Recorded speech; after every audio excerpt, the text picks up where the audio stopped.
বেশ, কুণাল ঘোষকে দলীয় পদ থেকে সরিয়ে দেওয়ার যে সিদ্ধান্ত, তারপর তাপস রায় কি বলেছেন দেখাবো।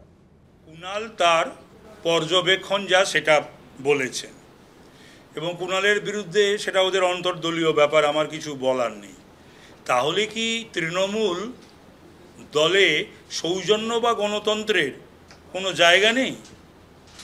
এরপরে কি বিবাহ বাড়িতে সামাজিক অনুষ্ঠানে যাওয়ার ব্যাপারেও কি ওরা লিস্ট দেখে যাবে? খ্যাঁক করে এসে 2 মাস 10 দিন জেল খাটছে ছেলেটা, আর প্রতিদিন বাড়িতে বসে খ্যাঁক করে হেসে সুদীপ ব্যানার্জি মজা নিত, আনন্দ উপভোগ করত এই কুণাল যখন জেলে ছিল। নিশ্চয়ই সেটা ও ভুলে যায়নি। কতজনকে শোকজ করবে, কতজনকে সাসপেন্ড করবে? সুদীপ ব্যানার্জিকে প্রোটেক্ট করতে গিয়ে উত্তর কলকাতার তো দলটা অবস্থা কি সেটা কারুর অজানা নয়। বেশ, এতক্ষণ যার কথা হচ্ছে সুদীপ বন্দ্যোপাধ্যায়। এই সিদ্ধান্তের পর সুদীপ বন্দ্যোপাধ্যায় ঠিক কি বলেছেন দেখাবো।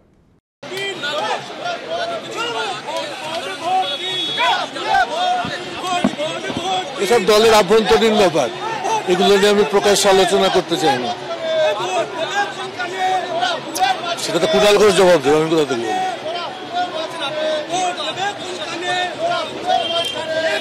নবার জেতার পরেও যদি আত্মবিশ্বাসী লোকে না হয় তো কবে হবে?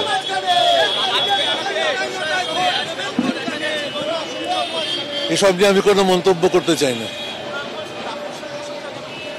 সেটা কুণাল ঘোষ জবাব দেবে, আমি কি করে জবাব দেব? সেটা সেই ব্যক্তি জবাব দেবে। প্রতিক্রিয়া? আমার কোনো প্রতিক্রিয়া নেই, কারণ সুদীপদার সঙ্গে আমাদের কোনো ব্যক্তিগত নেই। সুদীপদার সঙ্গে আমার অত্যন্ত ভালো রিলেশন। আমাদের নীতিগত প্রশ্ন, নীতিগত যে ব্যক্তি, আমি এত প্রশ্ন দরকার নেই। সুদীপদাকে কেউ সরাসরি জিজ্ঞেস করুক, তুমি একটা সাক্ষাৎকার নাও, সুদীপদা আপনি 2009-10 থেকে সভাপতি আছেন, জেলা কমিটিটা কোথায়? সুদীপদা আপনি এতদিন ধরে সাংসদ আছেন, আপনার জেলার অফিসটা কোথায়, জেলা দপ্তরটা কোথায়, জেলা সভাপতি জেলা দপ্তরটা কোথায়, দলটা কোথা থেকে চলে?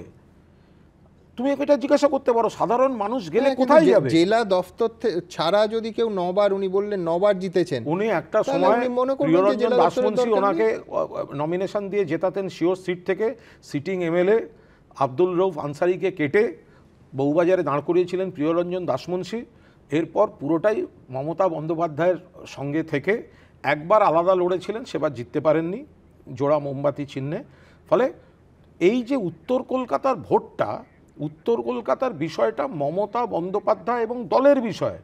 ওখানে সুদীপ বন্দ্যোপাধ্যায় কেন, সুদীপ বন্দ্যোপাধ্যায়ের বদলে ডক্টর শশী পাঁজা যদি দাঁড়ান বা অন্য কেউ যদি দাঁড়ান, সেক্ষেত্রেও কিন্তু একইভাবে, কারণ মমতা বন্দ্যোপাধ্যায়ের ভোট ব্যাংক। আমাদের বক্তব্য সেইটাই যে কর্মীরা সাফার করবে, কর্মীরা লড়াই করবে, অথচ শেষ পর্যন্ত জিতবেন তো সেই মমতা বন্দ্যোপাধ্যায়ের হাওয়ায়, মমতা বন্দ্যোপাধ্যায়ের সিম্বলে। হ্যাঁ, কিন্তু কুণালদা, তুমি যখন রাজ্য সাধারণ সম্পাদক হিসেবে বললে একেবারে অন ক্যামেরা যে যদি সুদীপ বন্দ্যোপাধ্যায়কে আবার মনোনয়ন দেয়া হয় তাহলে উত্তর কলকাতায় 2 জন বিজেপি প্রার্থী হবে, একজন নামে অর্থাৎ পদ্মফুলের সিম্বলে, আর একজন জোড়া ফুলের সিম্বলে, অর্থাৎ সুদীপ বন্দ্যোপাধ্যায় জোড়া ফুলের দ্বিতীয় ক্যান্ডিডেট। তারপর তোমার দল এটাকে প্রকাশ্যে, অন্তত সংবাদ মাধ্যমে কেউ তার বিরোধিতা করেছে, কোনো বিবৃতি জারি হয়েছে, হয়নি। তোমার বিরুদ্ধে দৃশ্যত কোনো, এটা তোমার বলা উচিত হয়নি, এই ধরনের কোনো বক্তব্য আসেনি। অর্থাৎ আমি যদি ধরে নিই যে তোমার এই বক্তব্যগুলো বা সুদীপ বন্দ্যোপাধ্যায় বয়সের কারণে না দাঁড়াতে দেয়ার যে তোমার দিনের পর দিন কার্যত ক্যাম্পেন বক্তব্য, তার পেছনে অভিষেক বন্দ্যোপাধ্যায়ের শিলমোহর ছিল না। আমি এর মধ্যে একেবারেই অভিষেককে জড়াতে চাই না। আমি উত্তর কলকাতার একজন বাসিন্দা, উত্তর কলকাতা থেকে ওঠা একজন রাজনৈতিক কর্মী হিসেবে আমি বা আমার দলের জেনারেল সেক্রেটারি বলছে 2 জন বিজেপি প্রার্থী দাঁড়াবে, দল কিছু বললো না, তার মানে দলের সমর্থন কোথাও ছিল? একটা পরিষ্কার কথা বলি, সুদীপ বন্দ্যোপাধ্যায়ের সঙ্গে বিজেপির সুসম্পর্ক। সুদীপ বন্দ্যোপাধ্যায় অঙ্ক কষে নিয়েছেন যে ওনাকে মাইনরিটি ভোট জেতাবে, উনি মাইনরিটি বেল্টে গিয়ে বিজেপি বিরোধী সাজছেন। কিন্তু মানুষ জানেন, বা যেটা লোককে ভুলিয়ে দেওয়ার চেষ্টা হয়, ওনার সঙ্গে বিজেপির অত্যন্ত সুসম্পর্ক। যে কারণে তুমি একবার মনে করে দেখো, মমতা বন্দ্যোপাধ্যায়ের সঙ্গে একবার উনি নিজে মন্ত্রী হওয়ার জন্য দিল্লিতে লবি করে উনি শেষ পর্যন্ত মন্ত্রিসভায় ঢুকে যাচ্ছিলেন বলে তৃণমূল মন্ত্রিসভা বয়কট করেছিল সেবার। ফলে তারপর তখন থেকে দেশের আজ পর্যন্ত প্রধানমন্ত্রীর নাম অটল বিহারী বাজপেয়ী, উপপ্রধানমন্ত্রী লালকৃষ্ণ তুমি আমাকে আদবানি। বলো, দীর্ঘদিন এই নিয়ে আজকে রাজনৈতিক তুমি বলো চাপানোতর হয়েছে। আমাদের কারুর নামে নোটিশ এলে এত খবর হয়, আমাদের কারো গ্রেপ্তার হলে এত খবর হয়। সুদীপ ব্যানার্জি যে রোজভ্যালি ক্যান্ডে, উনি তো রোজভ্যালির মালিক গৌতম কুণ্ডুর ছেলেদের ভর্তি করিয়ে দেওয়ার জন্য কাটমানি খাওয়ার অভিযোগ আছে ওর বিরুদ্ধে। তো সেই সুদীপ ব্যানার্জিকে তো চার্জশিট দিয়েছে সিবিআই। এবং বিজেপি সেটিংয়ের সব থেকে বড় প্রমাণ যে ওনাকে নরেন্দ্র মোদী, জেপি নাড্ডা এবং অমিত শাহ বাঁচাবার চেষ্টা করেন এই কারণে, যখন সিবিআই চার্জশিট দিয়ে কোনো টাকা লেনদেনের অভিযোগ আনে তখন সঙ্গে সঙ্গে ইডি কেস দিয়ে অ্যাক্টিভ হয় সেই টাকাটা অ্যাটাচ করার জন্য। কেন সুদীপ ব্যানার্জির ক্ষেত্রে সেটা হবে না? সুদীপ ব্যানার্জির চার্জশিট, কই ব্রেকিং নিউজ তো আজ পর্যন্ত হলো না। রোজভ্যালি কাণ্ডে চার্জশিট পেলেন সুদীপ বন্দ্যোপাধ্যায়, আমি তো তোমাকে কপি দেখিয়ে দেবো। তাই যদি হয় ওর সঙ্গে পুরোদস্তুর বিজেপির সমস্ত রকম সম্পর্ক আছে, আর আমরা বিজেপির বিরুদ্ধে লড়ে মরি, আমরা শুভেন্দুকে গালাগালি দিয়ে মরি, আর উনি নিজের বাঁচার অঙ্কে বিজেপির সঙ্গে হাত মিলিয়ে বসে আছেন। বেশ, নিজেকে বাঁচাতে বিজেপির সঙ্গে এবং মাইনরিটিদের ভুল বোঝাচ্ছে, সম্পর্ক আছে, সংখ্যালঘুদের তিনি ভুল বোঝাচ্ছেন, কুণাল ঘোষ বলছেন। আমি বলছি যে এখানে সুদীপ বন্দ্যোপাধ্যায়, আপনারা জানেন তাপস রায় যখন এই কুণালদার সিটে বসেছিলেন, আমি সরাসরি একেবারে চিঠি লিখে সুদীপ বন্দ্যোপাধ্যায়ের তাকেও আমন্ত্রণ জানাই। তিনি বলেন যে নিশ্চয়ই সময় সুবিধে মতো তিনি আসবেন। তার সঙ্গে এখন যোগাযোগ করার উপায় নেই, তাও টেলিফোনে যোগাযোগ করার চেষ্টা করব। কিন্তু অন্য পক্ষ, এটা যদি ত্রিভুজ ধরি, অন্য পক্ষকে অবশ্যই বিজেপি, সরাসরি বিজেপির প্রাক্তন রাজ্য সভাপতি দিলীপ ঘোষের সঙ্গে যোগাযোগ করব। দিলীপ দা, আপনি শুনলেন যে একেবারে পরিষ্কার কুণাল ঘোষ বলছেন। এক হচ্ছে কুণাল ঘোষের আজকে যে ডেভেলপমেন্ট, সে সম্পর্কে আপনি নিশ্চয়ই নির্বাচনী ব্যস্ততা সত্ত্বেও সম্পূর্ণ ওয়াকিবহাল, সেটার প্রতিক্রিয়া জানতে চাইব। দ্বিতীয় প্রতিক্রিয়া জানতে চাইব, সুদীপ বন্দ্যোপাধ্যায় আপনাদের দলের সঙ্গে যোগাযোগ করে বিভিন্ন রকম তদন্তের ক্ষেত্রে সুযোগ সুবিধে পাচ্ছেন। সরাসরি দিলীপ দা। দেখুন, প্রথম কথা আপনি যেটা বললেন, আমি রোড শো থেকে সোজা এসে বসে আছি, এখনও শানটা হয়নি ঘামের মধ্যে। এটা ঠিক যে অনেকবার কুণালদা আমার জন্য কষ্ট পেয়েছেন, আমার পার্টি আমাকে সাইড করে দিচ্ছে, অমুক নেতা করে দিচ্ছে, আমাকে সরিয়ে দেওয়া হয়েছে। আজ আমি একটু কষ্ট পাওয়ার সুযোগ পেয়েছি, যেন কুণালদার জন্য আমার সহমর্মিতা ব্যক্ত করছি। উনি নিজে এবার স্পোক্সম্যান থেকে রিজাইন করেন, সরে যান, আবার যথেষ্ট হয় না বলে পার্টি সরিয়ে দেয়। তো আমি জানি না এটা কি চলছে, কেন হচ্ছে, ওনার মতো এত যোগ্য ব্যক্তি পার্টি তাকে কেন হজম করতে পারছে না। তো যাই হোক, এই দিনটা আমার কাছে খুবই দুঃখের আমাদের কুণালদার জন্য। আর যেটা ওদের ভেতরের খবর, ঝগড়াঝাঁটি, মহামন্ত্রী ঝগড়া, মন্ত্রী এমএলএ, মন্ত্রী আর এমপির ঝগড়া, এই নতুন কিছু না। যেমন যতদিন উট থাকে ততদিন তার ঘা থাকে, নাকি ঘা শুকিয়ে গেলে উট মরে যায়, টিএমসির এটা থাকবে, এটা বন্ধ হয়ে গেলে টিএমসি থাকবে না।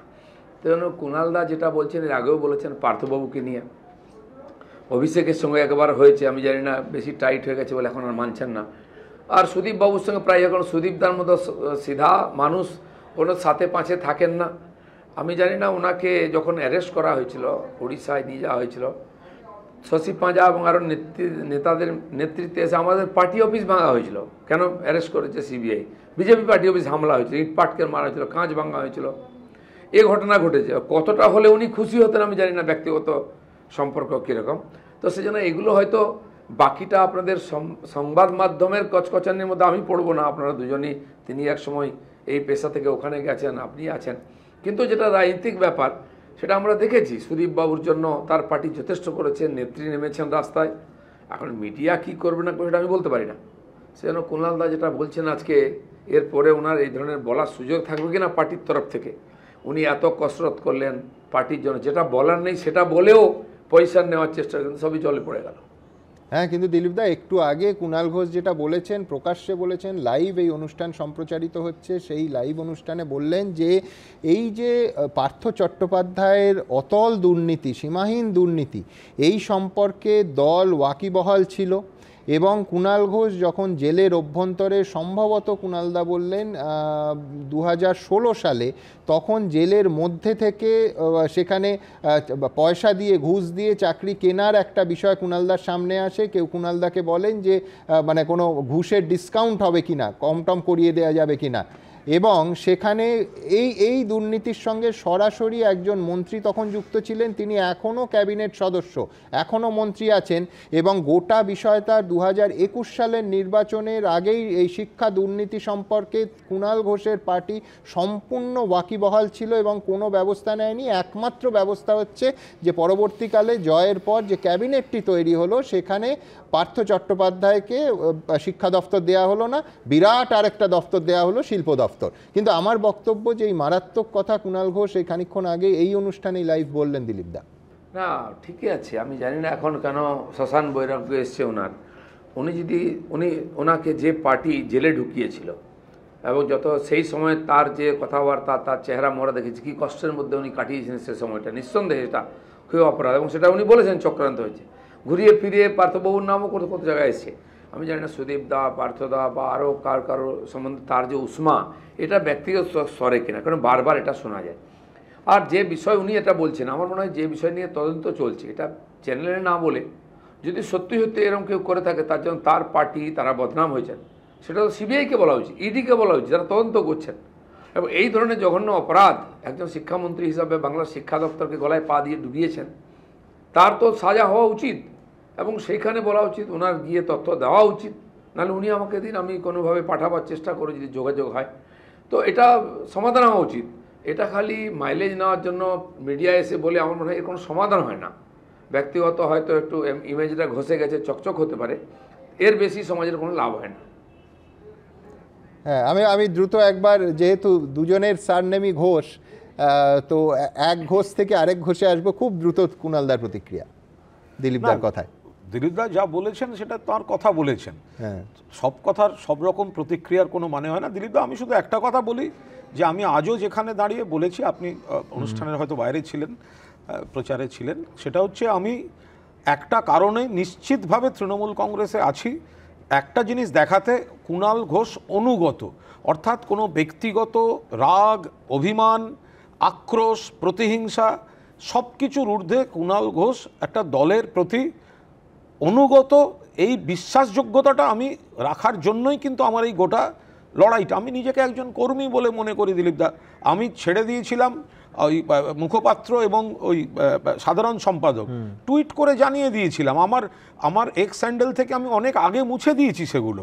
ফলে আজকে আমাকে কে সরালো কি সরালো না, আমি কি করব? আমি নিজে মনে করি আমি তৃণমূল কংগ্রেসের একজন কর্মী, আমি কর্মী, যতদিন কর্মী বলার অধিকার দেবে কর্মী, যেদিন বলবে না তুমি কর্মী নও সেদিন কর্মী নই, সমর্থক। না, আমি কুণালদাকে বলছি, উনি বলছেন কর্মী, হ্যাঁ। আমিও একজন পার্টির কর্মী, আমার পার্টির কোনো দায়িত্ব নেই, সর্বোচ্চ দায়িত্ব পালন করেছি, প্রতিনিধি নির্বাচিত হয়েছি, আমি সাধারণ মানুষের জন্য তার প্রতি দায়বদ্ধ, পার্টি আবার টিকিট দিয়ে আমি লড়ছি। আপনি যখন কোনো পার্টির কর্মী হন, আপনাকে পার্টির প্রতি পুরো আনুগত্য রাখতে হবে এবং পুরো ডিসিপ্লিন মানতে হবে। আপনি ইচ্ছামতো পদ ছাড়বেন, নেবেন, এটা হতে পারে না। পদ ছাড়াবে পার্টি, পদ দেবে পার্টি, আজ যেটা হয়েছে। সেই জন্য আপনি মান অভিমান দেখাতে পারেন, কিন্তু পার্টির পদ নিয়ে, আর একটা আমি শুনলাম একটু আগে আপনি বলছিলেন যে সুদীপদা জিজ্ঞেস করেছেন তোমার পার্টি অফিস কোথায় ইত্যাদি, আপনি হয়তো এটা অনুভব করেন, মানবেন কিনা জানি না, টিএমসিতে প্রশ্ন করার কোনো জায়গা নেই, অনুগতরা কখনো প্রশ্ন করতে পারে না, ওখানে সেই জায়গা নেই, এমন পার্টি সেখানে প্রশ্ন তোলা যায় না, সেখানে ইয়েস ম্যান হতে হয়, ইয়েস স্যার, ইয়েস ম্যাডাম বলতে হয়। আপনি বোধহয় সেই ডিসিপ্লিনটা ব্রেক করেছেন, হয়তো এতদিনে তার প্রতিফল ভোগ করতে হচ্ছে। না দিলীপ দা, আমি তাহলে আর একটা কথা বলি। আমি একটু আগেই সুমনকে বলছিলাম যে দেখুন, পার্টিতে থাকতে গেলে পার্টির ভালোটাও নিতে হয়, খারাপটাও নিতে হয়, এটা খুব স্বাভাবিক। ভালোটা নেব, খারাপটা নেব না, তা তো হয় না, আমি সেটা নিশ্চিতভাবে মানি। কিন্তু লাগাতার যদি কোথাও নিজেকে মিসফিট মনে হয়, সেক্ষেত্রে সেই পথ থেকে সরে দাঁড়ানোর অফারটা নিজে থেকে দিয়ে দেওয়াটা বিজ্ঞানসম্মত বিষয় বলে আমার মনে হয়েছে, আমি সেই জন্য দিয়েছি। দিলীপদা, অসংখ্য ধন্যবাদ আপনাকে এই অনুষ্ঠানে যোগ দেওয়ার জন্য। কুণালদা, ঠিক যেখানে দিলীপদা এর আগেও ফ্ল্যাশব্যাকে, ইনফ্যাক্ট যে কটা ডিবেটে তুমি অংশগ্রহণ করো প্রায় সব কটাতে বিরোধীদের অস্ত্র হয় ওই 11 বছর আগে কুণাল ঘোষ কী বলেছিলেন ইত্যাদি। তুমি কিন্তু অনেক চাপের মুখে, অনেক আক্রমণের মুখেও বলো যে আমার অবস্থান কোর্টে দেখে নিন, এবং আমি কোর্টে দাঁড়িয়ে তো বারবার বলো, তার বাইরে ডিবেট শোতেও বলো যে আমার অবস্থান থেকে, যে অবস্থানগুলোর কথা আমি তখন বলেছিলাম, আমার লেখা বই আছে, আইনিভাবে এবং তার বাইরে একটা অবস্থান থেকেও আমি একটু সরিনি। এখনও কি সেই কথা বলবে? একই কথা বলবো, নিশ্চিতভাবে একই কথা বলবো। একটা কনস্পিরেসি, একটা অধ্যায়, এত বড় নির্যাতন, এত বড় অন্যায়, এতগুলো প্রভাবশালীকে ধামাচাপা দেওয়ার খেলা, আমি যা যা বলেছি, হ্যাঁ এটা হতে পারে যে তখন এক এক ধরনের ইনপুট এক এক সময় আসতো, এক একজনের চরিত্র, আমি তারপরে নতুন কিছু তথ্য এসছে, নতুন কিছু প্রমাণ এসছে, তাতে যিনি আমার ইনপুট দিয়ে ভালো সাজছিলেন বা আমার মুখ দিয়ে কোনো কথা বের করাচ্ছিলেন তিনি কত বড় কারিগর সেগুলো তার পরবর্তীকালে বোঝা গেছে। কিন্তু মূল যে বিষয়, আমাকে যারাই বলেন, আমি প্রত্যেককে বলি আমি তখন প্রকাশ্যে বলতাম কারণ আমাকে অন্যায়ভাবে আটকে রাখা হচ্ছিল। এখন তো আমি আটকে নেই, এখন মামলা মোকদ্দমা, কোর্টে যাই, জাজেরা বিচারপতিরা আমাকে সুযোগ দেন, কখনো আমার আইনজীবী অয়ন বলে, কখনো আমি বলি। কিন্তু আমি যদি আজ একই বিষয় নিয়ে বাইরে বলতে আরম্ভ করি তাহলে সেই বিচারকরা আমার প্রতি তো বিরক্ত হবেন। সেই সময়টা আজকের সময়টা এক নয়। ফলে যদি কারুর মামলা নিয়ে কোনো কৌতূহল থাকে তাহলে সোশ্যাল মিডিয়ায় বা প্রকাশ্যে বা মিডিয়ায় যে আপনি বলুন বলুন বলা যায় না। আপনার যদি আগ্রহ থাকে আপনি কোর্টের দিন কোর্টে আসুন, আপনি দেখে নিন চোখের সামনে কি হচ্ছে। কুণাল ঘোষ 1 ইঞ্চি কোনো জায়গা থেকে সরেনি। কিন্তু সেই সময় কুণাল ঘোষ যা যা বলেছিলেন আজকে, মানে আমি বলছি আজকের দুপুরের এই প্রেস রিলিজের পরও কুণাল ঘোষ কি সেই কথা আজও মনে করে? আমি দ্রুত একবার একটা উদাহরণ সময়, অজস্র ক্লিপ আছে সেই সময় এবিপি আনন্দের, আমি দ্রুত একটা ক্লিপ দেখে নেব। নানা রকম মিথ্যা অভিযোগ বেরোচ্ছে, কেউ বলছেন জানি, কেউ বলছেন জানি না। সেই জন্য আমি আদালতকে বলেছি যদি লার্জার কনস্পিরেসি দেখতে হয় তাহলে একসঙ্গে জেরা করা হোক, মুখ্যমন্ত্রী থাকুন, সুদীপ্ত সেন থাকুন, আমি থাকবো, একসঙ্গে জেরা করা হোক। মিডিয়া প্রত্যক্ষ এবং পরোক্ষ সবথেকে বেশি সুবিধা যদি কারোর কাছে গিয়ে থাকে তাহলে তার নাম মমতা ব্যানার্জী। সরাসরি নেত্রীকে টার্গেট করেছিল সেদিনে। আমি তোমাকে আবার বলছি, আমি কোনো মন্তব্য নিয়ে আমি বলেছি সেটা তো দেখাই যাচ্ছে, এটা তো আর মোছার কোনো বিষয় নেই। কিন্তু এর কোনো ব্যাখ্যায় আমি এখন ঢুকবো না এই কারণে, কারণ এই বিষয়গুলো গোটাটা কোর্টে চলছে। আমি এই বিষয়ে ঢোকার মূল সমস্যা যেটা হয়ে যাবে, বিচারকরা আমার উপর বিরক্ত হতে শুরু করবেন।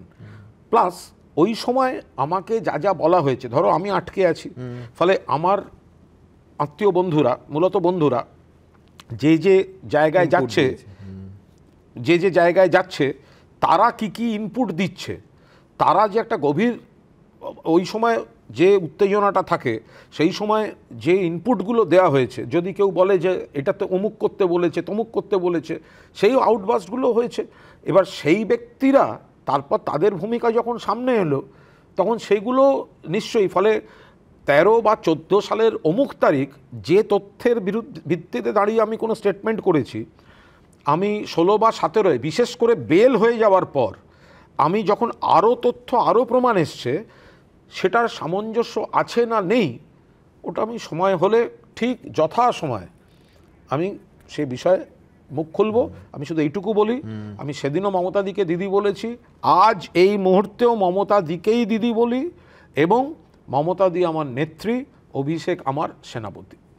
কুণালদা, এইখানেই আমার পরের প্রশ্ন, সেটা হচ্ছে বিজেপির অসীম সরকার তো প্রকাশ্যে বলেছেন একটা থিওরি, এইটাও দিলীপদা বললেন না, অনেক সময় তর্ক বিতর্কের স্টেজের ওপরও অনেকে তোমার সামনেই বলে দিয়েছেন আমারই একবার যুক্তিতর্ক অনুষ্ঠানে, যে আসলে কুণাল ঘোষ শকুনের রোল প্লে করছে, যে আসলে এই যে দীর্ঘদিনের জেলবাসের যন্ত্রণা, একটা দাঁতের যন্ত্রণায় মাটিতে শুয়ে ছটফট করেছে, ডাক্তার দেয়া হয়নি, এইটা কোনো মানুষ যার শরীরে মানুষের রক্ত আছে সে ভুলতে পারে না, এবং সঠিক সময়ের অপেক্ষা করছে কুণাল ঘোষ।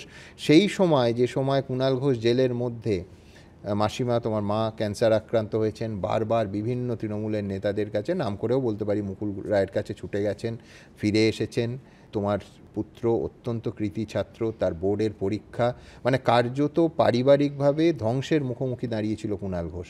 2024-এ কেন 2034-এও কুণাল ঘোষের পক্ষে সেই দিন এবং সেই দিন যাদের যা অবস্থান ছিল সে কি ভুলে যাওয়া সম্ভব? ভুলে যাওয়ার সম্ভব নয়, ভুলে যাওয়ার প্রশ্নও নেই, আর কুণাল ঘোষ সেটা ভুলতে দেবেও না।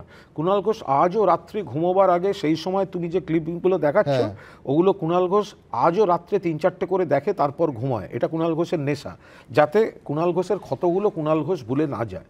কিন্তু এখানে মূল যে বিষয়টা হচ্ছে, তৃণমূল কংগ্রেসটাকে কিন্তু আমি একটা বাড়ি মনে করি। তৃণমূল কংগ্রেসটা কিন্তু মানে অমুক ব্যক্তির বা তমুক ব্যক্তি, এটা স্রষ্টা মমতা বন্দ্যোপাধ্যায় তৈরি করেছেন, বাকি সকলের ভূমিকা ছিল।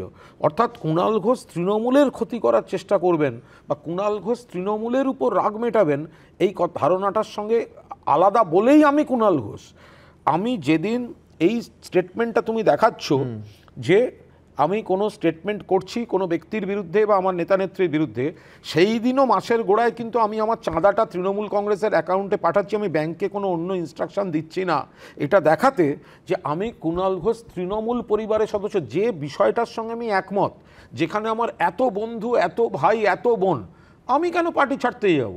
আমি তো এখনও বলি, প্রত্যেকটা প্রচারে কাল রাত্রির অবধি গলা ফাটিয়ে এসছি যে তৃণমূলের উন্নয়ন, মমতাদির উন্নয়ন, অমুক দলের খারাপ, অমুক দলের তমুক, তা আমি তো মনে প্রাণে তৃণমূলটার ভালো চাই।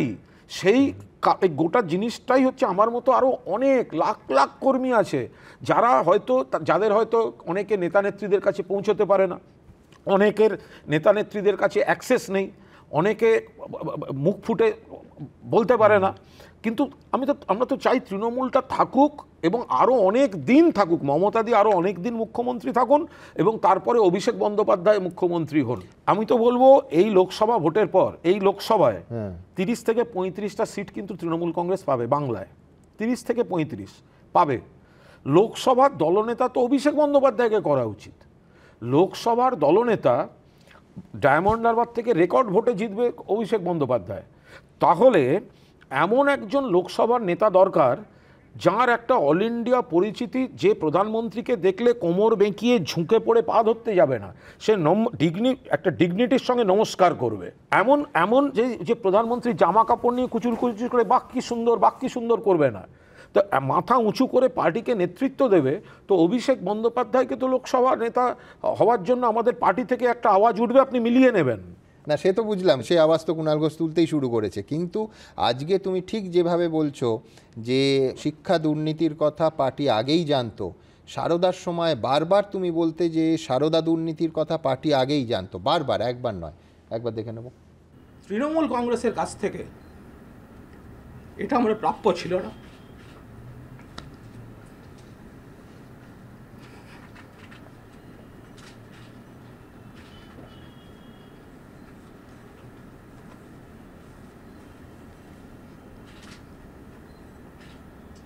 এটা ভাবলে কষ্ট হচ্ছে।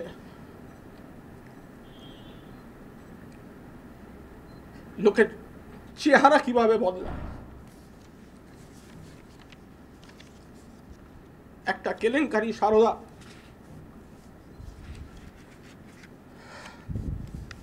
কে জানতেন না? সারদা বলে প্রতিষ্ঠান আছে, কে জানতেন না? আমি কাল বিধাননগরে যাওয়ার আগে আমি প্রধানমন্ত্রীকে চিঠি লিখে যাব, সিবিআইকে দেয়া হোক। কারণ এখানে আমরা যারা কাজ করেছি, যারা জড়িত, যারা কাগজে কলমে যাদের যোগটা প্রমাণ করা যাচ্ছে তাদের সামনে ফেলে দেওয়া হচ্ছে।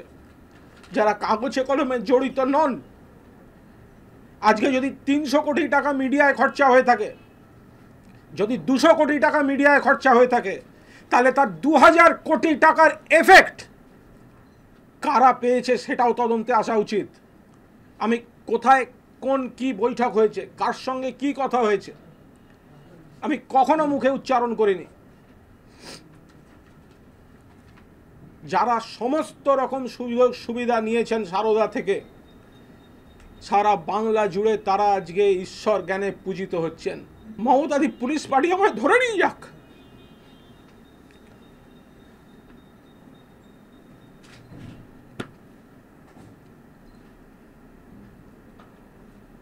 মুকুল রায় যার কথায় বিধাননগর কমিশনারেটে রাজীব কুমার ওঠা বসা করেন, আমাকে অ্যারেস্ট করুক, আমি কোনো আগাম জামিন নেব না। প্রথম বাক্যটা কুণালদা 11 বছর আগেও কুণাল ঘোষ বলেছিল যে তৃণমূল কংগ্রেসের কাছে এটা প্রাপ্য ছিল না। আজকে এই চিঠি দেখেও কি সেই একই কথা মনে হচ্ছে? তৃণমূল কংগ্রেসের কাছে একই কথা মনে হচ্ছে, একই কথা মনে হচ্ছে। এবং এটা একটা জীবনের একটা পথ, আমার নিজের যা যন্ত্রণা আমি দেখছি, তারপরেও যে আমি গর্বের সঙ্গে বলি আমি তৃণমূল কংগ্রেস কর্মী। আজকে যারা দল বদল করে অন্য জায়গায় চলে গেছে সুমন, আমি বলি কার কত ক্ষোভ ছিল? এর থেকে বেশি যন্ত্রণা কারুর ছিল? এর থেকে বেশি কারুর যন্ত্রণা হতে পারে? কিন্তু তারপরেও আমি দাঁড়িয়ে তৃণমূলটা করি, তৃণমূলের জন্য লোকের শত্রুতা নিই, তৃণমূলের জন্য দরকার হলে গাল খাই। কিন্তু সেটা যদি আমার সার্ভিসটা যদি লোকের পছন্দ না হয়, সেটা তাদের এভরি রাইট আছে। তারা যদি মনে করেন আমার সার্ভিস তাদের দরকার নেই, দরকার নেই। সময় শেষ কথা বলে, ঈশ্বর সর্বশক্তিমান। এই যাত্রাপথ কিন্তু থামছে না। কালের যাত্রার ধ্বনি শুনিতে কি পাও? কালের যাত্রার ধ্বনি বন্ধ হচ্ছে না। আমি যদি কোনো পাপ করে থাকি কোনো ক্ষেত্রে, সারদায় আমি জড়িত নই, অন্য কোনো ক্ষেত্রে কোনো পাপ করে থাকলে আমাকে এইখানেই সেটার হিসাব মিটিয়ে যেতে হবে। আর অন্য কেউও যদি কোনো পাপ করে থাকে, তাকে কিন্তু এই জীবনে এই পৃথিবীর উপরেই তার হিসাব চুকিয়ে দিয়ে যেতে হবে। মারাত্মক কথা, নিঃসন্দেহে হিসেব চুকোনোর কথা বলছেন কুণাল ঘোষ। 1.25 ঘন্টা কোথা থেকে হয়ে গেল সত্যি সত্যি ঘড়ির দিকে না তাকালে বুঝতেই পারতাম না। ছোট্ট একটা বিরতি, বিরতির পর আবার এই অনুষ্ঠানে কুণালদাকে নিয়ে ফিরছি, সঙ্গে থাকবেন।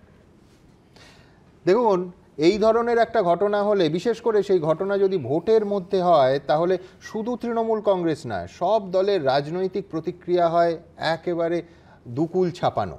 অসংখ্য অসংখ্য বক্তব্য এবং প্রতিক্রিয়া এসছে, সব নেওয়ার সময় নেই। আমি দ্রুত, সুজন চক্রবর্তী কি বলেছেন? কুণাল ঘোষ আজকে তাকে নাকি দল থেকে, পদ থেকে সরিয়ে দেওয়া হয়েছে। তিনি একটা রক্তদানের কর্মসূচিতে গেছিলেন, সেখানে তৃণমূলের যিনি এমএলএ ছিলেন তাপস রায়, যিনি এখন তৃণমূলের এই বিজেপিতে আছেন, তিনি যেহেতু ছিলেন, একসঙ্গে দুজনে যেহেতু উপস্থিত ছিলেন, সেই কারণে তাকে নাকি তৃণমূলের পদ থেকে সরিয়ে দেওয়া হয়েছে। আচ্ছা, অনুব্রত মণ্ডলকে কি তৃণমূলের পদ থেকে সরানো হয়েছে এখনো পর্যন্ত? যত অপরাধী তত বেশি তৃণমূল। অনুব্রত মণ্ডল কিন্তু তৃণমূলের সভাপতি। বুঝবেন, তৃণমূল অপরাধীদের বেশি ভরসা করে, অনুব্রত মণ্ডলকে সরায় না, জ্যোতিপ্রিয় মল্লিককে সরাতে চায় না। কখন তাকে সরাবে, আজকে সরাবে, কালকে আবার নিয়ে আসবে, ওটা তৃণমূলে পাহাড়ের মেঘের মতন, তখন আসলো তখন চলে গেল। বেশ, এবার দেখব যে প্রাক্তন বিচারপতি এবং তমলুকের বিজেপি প্রার্থী অভিজিৎ গঙ্গোপাধ্যায় তিনি এই ঘটনার কি প্রতিক্রিয়া দিয়েছেন। এই কুণাল ঘোষ আমারও বিশেষ পরিচিত। মানুষটিকে যত খারাপ বলে প্রচার করা হয় তত খারাপ নন, যদিও তৃণমূলে আছেন। আমাকে বিশেষভাবে আক্রমণ করেন, কিন্তু আমার বন্ধু মানুষ। তো এইভাবে অগণতান্ত্রিকভাবে একজনকে সরিয়ে দেয়া, একজন একটা মঞ্চে উঠেছেন বলে একজনের সঙ্গে, এবং এই রক্তদান অনুষ্ঠান, এটা আমার বাড়ির খুব কাছে। আমি তো শিয়ালদায় থাকি, আর এটা হচ্ছিল বেচুচাঁদের ডিস্ট্রিক্টে, আমি জানি। তো সেখানে একজন গেছে বলে একটা সম্পূর্ণ অরাজনৈতিক একটা অনুষ্ঠান, সেখানে কুণাল ঘোষ আর তাপস রায়কে একসঙ্গে দেখা গেছে বলে তাকে সরিয়ে দেওয়া হলো। মানে এই দলটা, তৃণমূল দলটা, নিজেদের দলের মধ্যেও গণতান্ত্রিকতা বজায় রাখে না। এটা একটা ডিক্টেটরশিপ চালায়, পিসি ভাইপো ডিক্টেটরশিপ। আর বাইরের গণতন্ত্র তো আপনারা বাক্সায় এসছেন, বাক্সার মানুষকে জেনে নেবেন মানুষের থেকে, এরা গণতন্ত্রকে কিভাবে হত্যা করতো। কুণাল ঘোষ একদিন যাকে অরণ্যদেব বলে আক্রমণ করেছিলেন, অরণ্যদেব গঙ্গোপাধ্যায়, হ্যাঁ, তার ইনফ্যাক্ট অভিজিৎবাবু দরাজ সার্টিফিকেট এর আগে প্রথম যিনি স্টুডিওতে এলেন, যে একবার এজলাসে মানে ওনার অ্যান্টি চেম্বারে সম্ভবত তোমার সঙ্গে দেখা হয়েছিল, প্রচুর আড্ডা হয়েছে, এবং সে অন ক্যামেরা একদম প্রকাশ্যে প্রশংসা করেছিলেন। হ্যাঁ, অভিজিৎবাবু আসলে যিনি বিতর্কে চলে এলেন, উনি তো বিচারপতি থাকতে থাকতে বিতর্কে চলে এলেন। তো একটি অনুষ্ঠানে, তোমাদের হাউসেরই একটি অনুষ্ঠানে ওনার সঙ্গে আমার মুখোমুখি আলাপ হয়। তো উনি বলেছিলেন, কোনোদিন কোর্টে আমাকে এতটা বলেছিলেন যে আপনি আমাকে রোজ আজকে কিছু বলেছেন নাকি আমার বিরুদ্ধে? বললাম না, আজকে বলিনি, কারণ আজকে আপনি আমার দল আর নেতা নেত্রী সম্পর্কে কিছু বলেননি। তখন বললো, আপনি আপনার কাজ করেন, ফলে আমি খুব স্পোর্টিংলি নিই, আপনার লেখা আমার খুব ভালো লাগে। তারপরে বললেন যে আপনি যদি হাইকোর্টে কোনো দিন আসেন আমায় খবর দেবেন, ফাঁকা থাকলে বসে আড্ডা মারা যাবে। তো এরপরে আমি একটা কাজে হাইকোর্টে গেছিলাম, জয়মাল্য বাগচির বেঞ্চেটা দরকার ছিল। তো মাঝখানে কিছুক্ষণ সময় ছিল, তো আমি একজনকে বললাম যে জাস্টিস গাঙ্গুলিকে বল আমি কোর্টে আছি, উনি যদি ফ্রি থাকেন তাহলে একটু কথা বলা যাবে। তো উনি সঙ্গে সঙ্গে আমাকে ডেকে নেন। তারপর বসে আমরা অনেকক্ষণ ধরে নানা রকম গল্প করেছি। আমারও কিছু কিউরিয়াসিটি ছিল যে আপনি যে এগুলো বলেন কেন বলেন, উনি এগুলো এখানে আলোচনা নয়, ব্যক্তিগতভাবে ওনার কি মূল্যায়ন, উনি আবার আমাদের পার্টিকে বা আমাদের পার্টি নেতা নেত্রীকে কীভাবে দেখেন, আবার আমিও সেগুলোকে কিভাবে আমার মনে হয়েছে এটা ঠিক বা এটা ভুল ধারণা, মানে এই। কিন্তু তারপরে এর বাইরে শিল্প সাহিত্য হ্যান ত্যান লেখালেখি নিয়ে দিব্যি গল্প হয়েছিল। তাহলে ওনার এই রাজনৈতিক অবস্থানটা, এই যে দেখো আবার একটা বিষয় চলে আসবে, শুনুন দেখো, তাহলে একটা লোকের সঙ্গে আমার আলাপ হলো, তাহলে আমার একটা ব্যক্তিগত যোগাযোগ হলো, একদম তিনি আমার বলার স্কিলটাকে অ্যাপ্রিসিয়েট করেছেন, আমি আবার তার এই বিতর্কে আসার টেন্ডেন্সিটা একটা। তো এবার আমি কিন্তু যখন মুখপাত্র হিসেবে বসেছি, আমি কিন্তু ওনাকে কড়া আক্রমণ করে গেছি। আমি কিন্তু একবারও ভাবিনি তখন যে আমার সঙ্গে সম্পর্কটা নষ্ট হতে পারে। আমার সঙ্গে যখন অন্য দলের যাদের বা অন্য জগতের যাদের সুসম্পর্ক, আমি কিন্তু যখন মুখপাত্র হিসেবে বসছি আর তারা যদি আমার দল বা মমতাদি বা অভিষেককে অ্যাটাক করে থাকে, আমি সঙ্গে সঙ্গে তাদের কাউন্টার করছি। ঠিক কুণালদা, কিন্তু আমার পরের প্রশ্নটা এক্স্যাক্টলি এটা নিয়েই ছিল যে এই যে এতগুলো মানুষের কোট আনকোট অকারণ শত্রুতা তুমি বা একেবারে অকারণ বিরোধিতা করেছো, অকারণ এই জন্য বলছি যে কোথাও আজকের দিনে এই 1 মে দাঁড়িয়ে তোমার মনে হচ্ছে যে এতটা না করলেই হতো, বা ওই বাংলার একটা প্রবাদ আছে না, যার জন্য করি চুরি সেই বলে চোর, আমি সেই রকম হচ্ছে না। আজকে বলছি না, আমি তোমাদের এর আগে মাস দেড়েক আগে বোধহয় তোমার এখানে শুভেন্দু অধিকারীর সম্পর্কে বলেছিল যে কোনো ব্যক্তিগত, আমার সঙ্গে তো এদের ব্যক্তিগত নয়, অথচ আমি আমার দলের স্বার্থে আমার নেতা নেত্রীকে কুরুচিকর আক্রমণ করলে আমার দলের অন্য অনেক নেতা যেটা বলতে পারছেন না, যে ঝুঁকি নিচ্ছেন না, আমি সেই ঝুঁকি নিয়েও অ্যাটাক করেছি। এটা সারা বাংলা তৃণমূল কর্মীরা সাক্ষী। কিন্তু সমস্যাটা এইখানে, সমস্যা হচ্ছে দেব, ওকে আমি ভালোবাসি, দেব মিঠুন চক্রবর্তীকে যখন ব্যক্তিগতভাবে সুসম্পর্ক দেখায়, তখন সেই সৌজন্য তখন হয় সৌজন্য। তার মানে দাঁড়িয়ে যায় যে এদের যারা অভিনেতা অভিনেত্রী, যারা সিনেমা করেন, যারা পরিচালনা করেন, তারা একসঙ্গে অভিনয় করবেন, তারা একসঙ্গে ফটোশ্যুট করবেন, সেটা হবে সৌজন্য। আর বাকিরা আমরা সব কুকুর ছাগল, আমাদের কোনো সৌজন্য বলে বিষয় নেই। তাহলে যে মিঠুন চক্রবর্তীকে মমতা ব্যানার্জি গদ্দার বললেন, সেটাকে তোমার এখানে বসে দেব যখন কন্ট্রাডিক্ট করে বলল যে সমর্থন করে না, তখন কেন ডেরেক ওব্রায়ানের প্রেস রিলিজ গেল না যে পার্টির লাইনে কথা বলতে হবে, কারণ ওরা সেলিব্রিটি আর কুণাল ঘোষকে দেখতে খারাপ? এটা কি করে হতে পারে? তাহলে আমি তাপস রায়ের সঙ্গে রক্তদান শিবিরে গিয়ে, আমি তো তোমার ভিডিও বলছি, আমি তো বলছি সেখানে যে আমাদের প্রার্থী সুদীপ বন্দ্যোপাধ্যায়ের জন্য কাজ করব। আর ওইখানে দাঁড়িয়ে দেব যখন মমতাদিকে, যখন মিঠুনদা কি না কি বলে মমতাদিকে সরকারকে অ্যাটাক করে যাচ্ছে, তখন দেব বলছে আমার বাবার মতো আমি কিডনি দেব, দল কেন তাকে অন্তত এটা তো বলতে পারে দেব এগুলো বলো না। মানে কুণালদা, এই যে দেবের কোট আনকোট সৌজন্যের তুমি সমালোচনা করেছিলে, সেটা তুমি নিজের থেকে করেছিলে, দলের কোনো নির্দেশ ছিল? দলের কোনো নির্দেশ ছিল না। আমি দেখলাম দলের কর্মীদের একটা পালস, এটা কি হচ্ছে, যারা আমাদের সমালোচনা করছে আমরা তাদের সঙ্গে ইয়ে করছি। হ্যাঁ, কিন্তু একটা তফাৎ আছে, সেটা হচ্ছে এই যারা তথাকথিত চলচ্চিত্র তারকা, তাদের আবার দল ব্যবহার করছে। তুমি আমাকে এই প্রশ্নটা বলো তো, সবার সব জায়গা থেকে আসার অধিকার আছে, এটা ঠিক, সবার সব জায়গা থেকে আসার অধিকার আছে, এবং সিনেমা আর্টিস্টদের বা বাকিদের 100 বার অধিকার আছে। এবং তৃণমূল কংগ্রেস এটা একটা ইনহেরেন্ট কোয়ালিশন, যে সমাজের সব ক্ষেত্রে ডাক্তার, অধ্যাপক, রাজনৈতিক কর্মী, সিনেমা আর্টিস্ট, ফুটবলার সবাইকে নিয়ে আসে। কিন্তু তুমি বলো তো, ভারতবর্ষের 1 নম্বর ক্রাউড পুলার মমতা ব্যানার্জি আমাদের দলে, বাংলার বিভৎস ক্রাউড পুলার, এখন যা ভিড় হচ্ছে অভিষেকের তুলনা করা যায় না। তাহলে এদের বারবার এত সিনেমা আর্টিস্ট দরকার পড়ছে কেন? এই দলটা তো এরকম কথা ছিল না তো। মমতা বন্দ্যোপাধ্যায়ের উন্নয়ন যেখানে আছে বাড়িতে বাড়িতে ঘরে ঘরে, মাথার উপর মমতাদির ছবি, তারপরে অভিষেক বন্দ্যোপাধ্যায়, সেখানে দেব মিঠুনদাকে বারবার দুর্বলতা দেখিয়ে যাচ্ছে। আর সেটা পার্টি একবার বলবে না যে তোমরা একটু করো? তুমি জিজ্ঞাসা করো না ইন্ডাস্ট্রিতে, টালিগঞ্জ ইন্ডাস্ট্রি, আমি নাম বলছি না, টালিগঞ্জ এলাকার জনপ্রতিনিধিদের, যে সেখানে যারা আমাদের প্রতিপক্ষ, তাদের প্রতি আমাদের ইউনিয়ন বা আমাদের সমর্থক টেকনিশিয়ানরা যে মনোভাব পোষণের নির্দেশ পাচ্ছে, কিন্তু বড়রাই তো তার উল্টো করছে, তাহলে তারা তো কনফিউজড, এটা কি করে হতে পারে? কান পাতলে শোনা যাবে ওগুলো, আর তারা আমায় এসে বলেও যায়। আমি দোষের মধ্যে কি বলেছি? দেব তো আমার শত্রু নয়, আর মিঠুনদার সঙ্গে আমার ভয়ঙ্কর ভালো সম্পর্ক ছিল, ভয়ঙ্কর। এবার আমার সঙ্গে তো মিঠুনদার কোনো শত্রুতা নেই, কিন্তু আজকে আমি মিঠুনদার সম্পর্কে খারাপ কথা বলি, মিঠুনদা আমার সম্পর্কে খারাপ কথা বলে। কেন করে?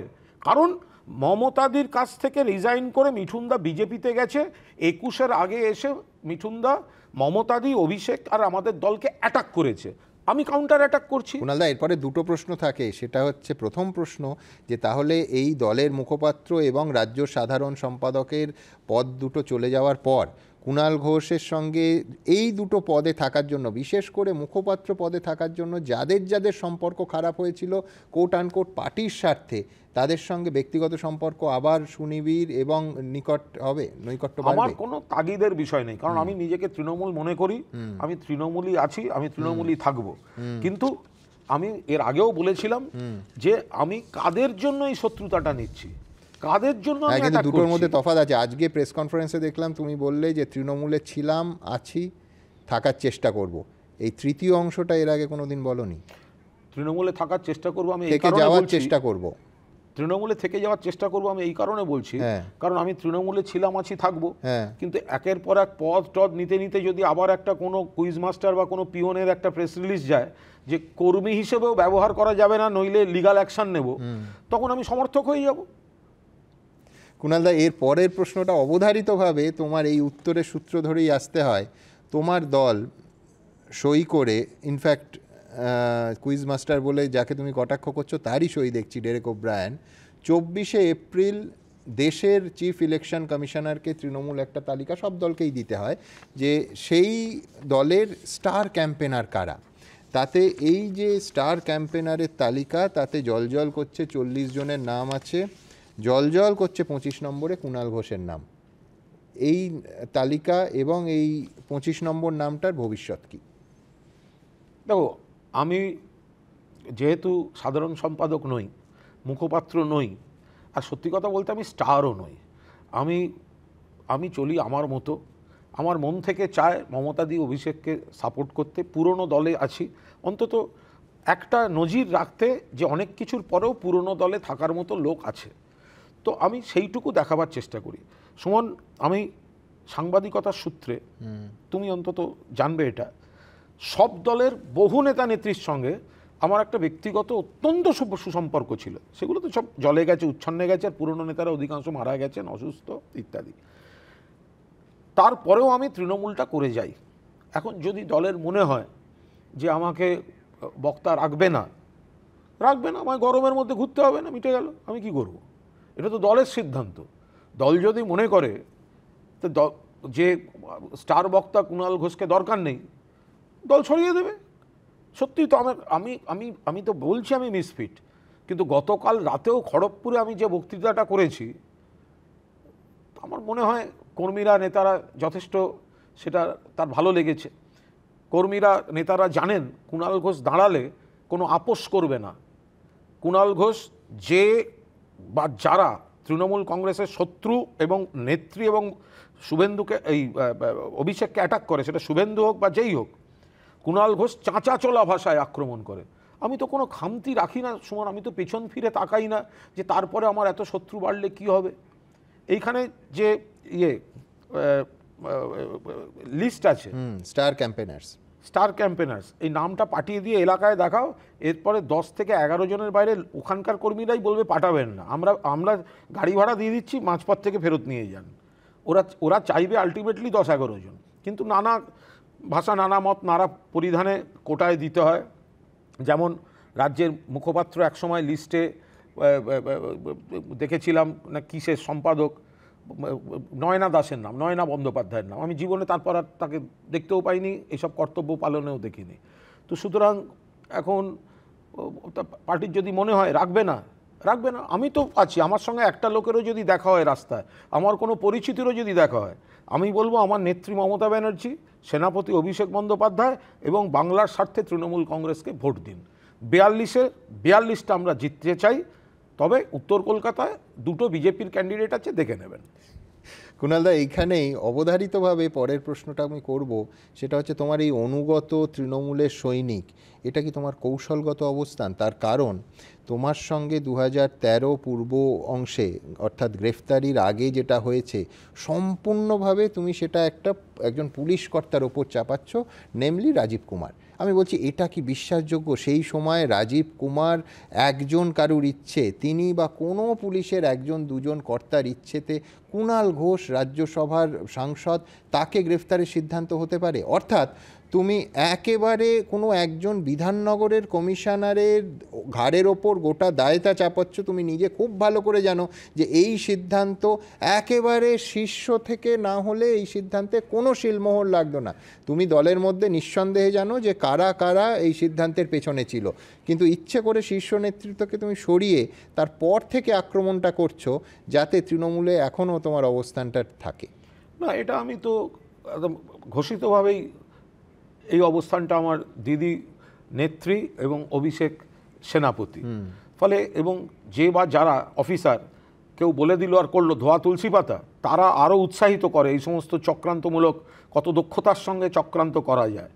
আমি বারাসাত না কোন থানায় একটা রয়েছি পিসিতে, তো আমাকে সে থানা বোধহয় একটু কোন একটা থানা, যে একটু আমাকে কোনো লকআপ টপে না রেখে আমি ওই অফিসারদের সঙ্গে বসে চাটা করছি, সেই সময় ওই রেডিও মেসেজ যাচ্ছে এক বিশিষ্ট নেতার নাম, যে তিনি ওখান দিয়ে পাস করছেন, তিনি খবর নিচ্ছেন কুণাল ঘোষ লকআপে এখন কি করছে, কুণাল ঘোষ লকআপে কি করছে, তিনি পুলিশ দিয়ে খবর নিচ্ছেন, পুলিশ জানতে চাইছে থানা থেকে, সেটা শুনছি আমি বসে বসে। ফলে আমিও তো মানুষ, কিন্তু আমি সব কিছু ছেড়ে নিজের আনুগত্য দেখাতে তৃণমূল কংগ্রেস পরিবারটাকে আমি ভালোবাসি। আরে সুমন, 93 সালের 21শে জুলাই পুরো দস্তুর বামফ্রন্ট সরকার, ব্রেবন রোডের সামনে মমতাদিকে খুনের চেষ্টা হচ্ছে, স্ট্যান্ড রোডের সামনে পুলিশের গাড়ি থেকে বের করে আমার গাড়িতে তুলে নিয়ে, সেই গাড়িতে সৌগত রায় ছিলেন, সোনালী গুহ ছিলেন, তুলে নিয়ে আমি মেয়র রোড, সেখান থেকে পিজি থেকে শেষ পর্যন্ত উডল্যান্ডসে নিয়ে গিয়ে ভর্তি করানো। আমার ইমোশন নেই, আমার কন্ট্রিবিউশন নেই, আমি বাকি ছেড়ে দিচ্ছি। আর কোনো সাংবাদিকের তো হিম্মত হয়নি সেদিনকে মমতা ব্যানার্জিকে পুলিশের গাড়ি থেকে বের করে নিয়ে বামফ্রন্ট সরকারের রোষে পড়ে সেখান থেকে বের করে নিয়ে আসার। আজকে আমি রোজ অগ্নি পরীক্ষা দেবো, প্রতি দশকে এক একজন করে নেতৃত্বের এক একটা মানে অভিমুখ পাল্টাবে, আর আমাকে বারবার অভিমুখ সেই অনুযায়ী আমাকে অগ্নি পরীক্ষা দিতে হবে? এটা কোনো কাজের কথা হলো? আর যদি নিতে হয় তারা তাদের মতো নেবে, আমি আমার মতো থাকবো। আমি স্পষ্ট, আমি তৃণমূল, সারা বাংলার তৃণমূল কংগ্রেসের কর্মীদের সঙ্গে আমার যোগাযোগ, নেতারা আমাকে উৎসাহিত করছেন, আমার কাছ থেকে তৃণমূল সমর্থন করার অধিকার কেউ কেড়ে নিতে পারবে না।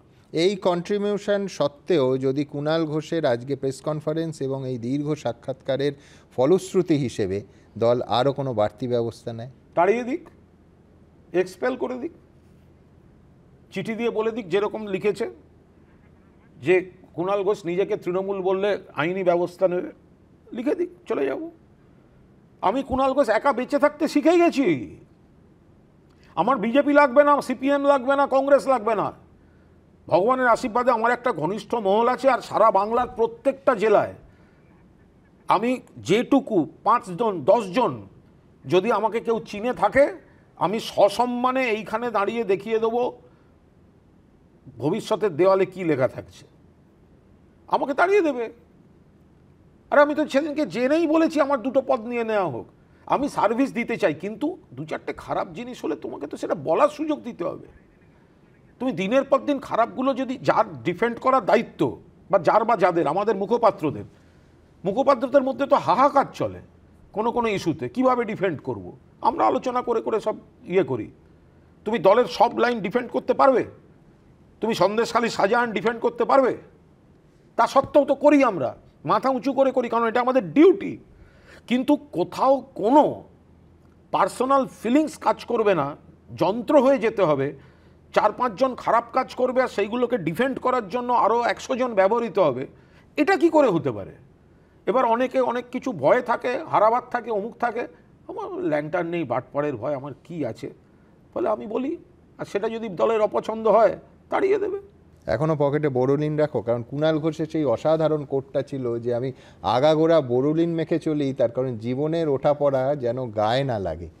আমি একদম বোরোলিন থিওরিতে বিশ্বাসী। বোরোলিন নিয়ে চলতে হবে, জীবনের ওঠা পড়া যেন গায়ে না লাগে। আসবে, এরম দিন আসবে, একা পড়ে যেতে হবে। যদি তোর ডাক শুনে কেউ না আসে তবে একলা চলরে হতে হবে। কিন্তু আমি তোমায় লিখে দিচ্ছি, তোমার এই অনুষ্ঠান যে বা যারা দেখছেন, যত প্রত্যন্ত গ্রামের তৃণমূল কংগ্রেস ওয়ার্কাররা হবে, তারা পর্যন্ত বলবেন সব থেকে বেশি প্রতিপক্ষকে অ্যাটাক যদি কেউ করে মমতাদি অভিষেককে বাদ দিয়ে, তাহলে তার নাম কুণাল ঘোষ। তার একটা মঞ্চে কার সঙ্গে গেল না গেল তাকে দিয়ে তার অগ্নি পরীক্ষা হতে পারে না। আর তুমি যদি একজন ওয়েল কানেক্টেড লোককে তোমার অর্গানাইজেশনে ব্যবহার করো, যার সমাজের চারদিকে আছে, তোমাকে সেই চারদিকে নেটওয়ার্কটা কাজে লাগাতেও অ্যালাউ করতে হবে। সে কিন্তু সেইখান থেকে তোমার দলেরই লাভটা এনে দেবে, তোমার দলেরই লাভটা এনে দেবে দিনের শেষে। তো সুতরাং সেটা যদি তারা মনে করেন সেটা চাই না, দেবেন না। আমি তো জীবনে অনেক কিছু পেয়েছি, মমতাদির কাছ থেকে ভালোবাসা পেয়েছি, স্নেহ পেয়েছি, এমন কিছু মুহূর্ত পেয়েছি। মমতাদিকে আমি এত কাছ থেকে দেখেছি, এমন কিছু স্নেহ, এমন কিছু মুহূর্ত পেয়েছি, আমার অনেক দুঃখ ঢেকে দেয় সেই সব মুহূর্ত। অভিষেককে আমি তুলনায় কম দেখছি, কিন্তু ও যে পরিশ্রম করছে, যে গ্রুম করছে, দিদি এই বয়সে, আমার তো এইটাই বক্তব্য।